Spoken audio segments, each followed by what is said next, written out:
Yes, finally, I've been waiting for something like this for a very long time. This is like one of the best updates for the health of the game that Jagex could do, in my opinion. So I'm glad that they're finally getting around to it and that they're not pulling it, because this really is important to the health of the game.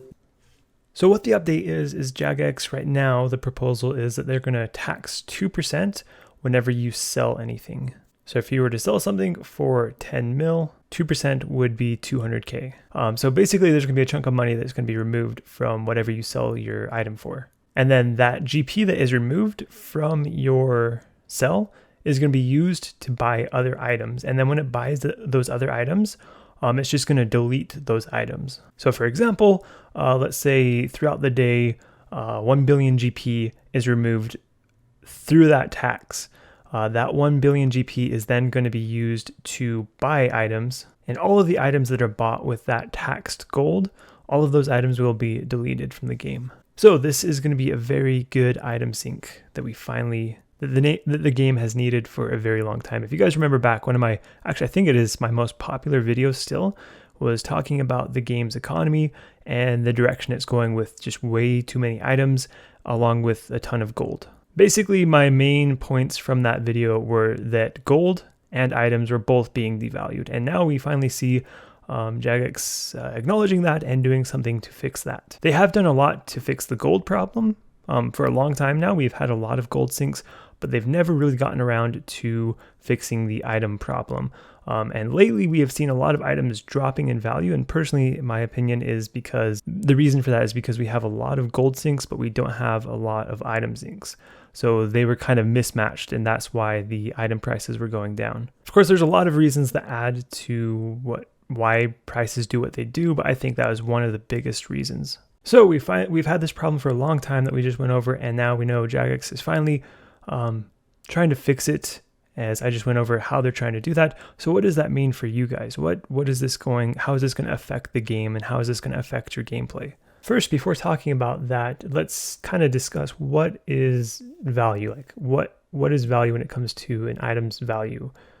Is it how much GP it's worth, or is there something else that would describe what a value is worth? In my opinion, linking it to GP is not a good way to go about describing an object's value.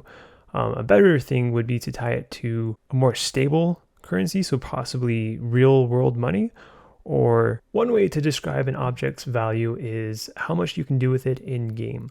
So if everything is cheap except this one item is expensive, then it has more value than, say, if everything in the game is expensive and this item is also expensive. But relative to everything else in the game, it isn't a lot more than other things. So I think that's one way to describe an object's value, rather than just purely what its GP value is. And so how this is going to affect you guys is once items start getting sunk from the game, what should start happening is its value in those two definitions should start going up. So relative to a more stable, like real world currency, or relative to the rest of the items in the game, the object's value should start going up. Its GP value may not start going up. That depends on just how much GP is getting sunk and how many items are getting sunk, the ratio between those two. And what this means is, since the object's value is going up for the items that are getting sunk, and this focuses on PVM items, that means when you go and do those PVM activities, you are essentially getting more out of your work for doing those activities, because the items that you're getting from those activities have a higher value. So it may cost more to get an item one-off when you're first getting it, but if you're going and actually playing the game and doing those activities where you get these items, then you're going to be making more from these items. So with that said, the next thing I'm going to talk about is Jagex released a list of items right now that they are planning to sync out of the game. And right now the list is really, really small. I was expecting a much, much larger, more comprehensive list than this. So I'll go ahead and throw up on the screen what the current list is. And I'm just really curious, a little confused at their choice of items.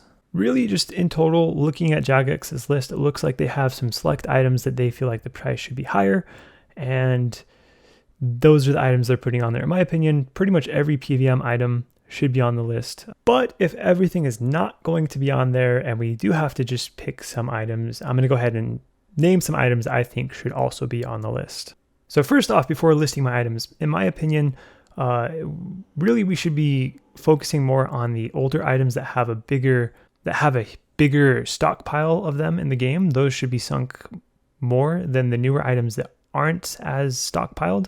So on this list, very noticeably, there is nothing from DK, so I don't know why that is the case. We should be sinking B rings, Archer rings, Sears rings, Ciracles, Mud staffs. All of that stuff should be on the list. If I had to make a guess, maybe Jagex didn't put those on the list because their price has been fairly stable over the years and they don't want the price to go up, which is just kind of weird to me.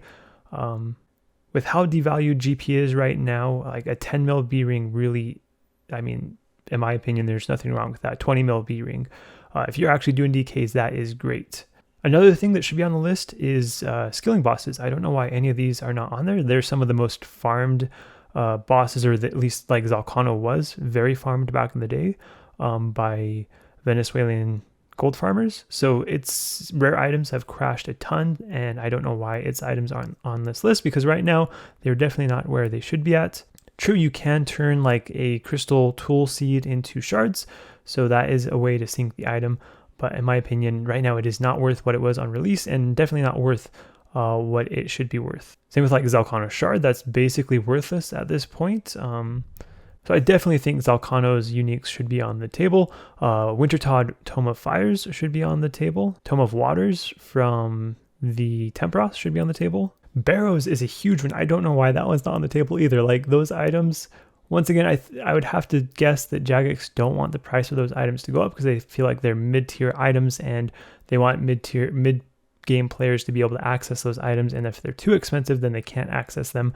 But the thing is, mid-game players, what are they going to do to go make money? Barrows is an awesome way for them to make money. If Barrows cost more, that means they're making more from that activity. So it may be a mid-game player that buys all their GP and doesn't actually go and do any sort of PVM would suffer from this, but any mid-game player that actually goes and does Barrows would actually benefit a lot by having Barrows items sunk.